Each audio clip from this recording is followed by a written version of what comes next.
Now what I want to do is I want to move this origin to the 0, 0 origin on our grid, and that's quite easy to do.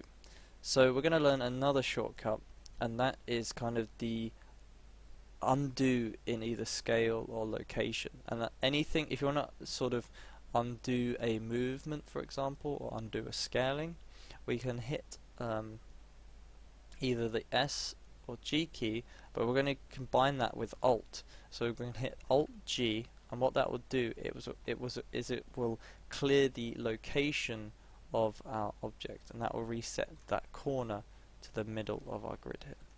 And why have I done that? Well, if we click on this eye again to bring our array modifier back up, that will offset the beginning of our fence panel to be in this corner, and that way, if we go into top view, that way I want to basically bring our fence panels within the 3 grids here.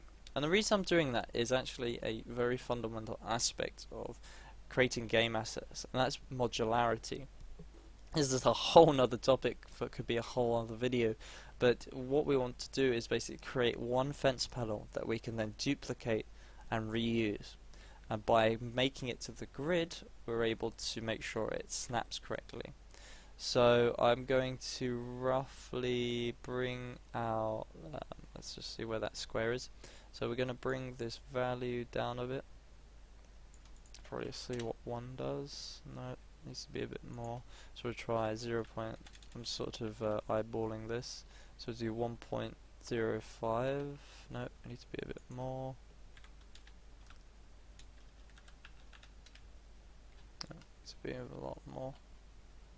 There's our lines there. So what we can do if we want to get accuracy, if you hold shift and then click and drag in this box, we can make this value go up a little bit slower. So I'm going to zoom in a bit here, and I can see that's still not quite there. We'll try 8.5. No, it's too much. 4, still too much. No, not quite. 8.35. That's not quite there, but we can make a little. It's pretty accurate for now. We can make a little adjustment later.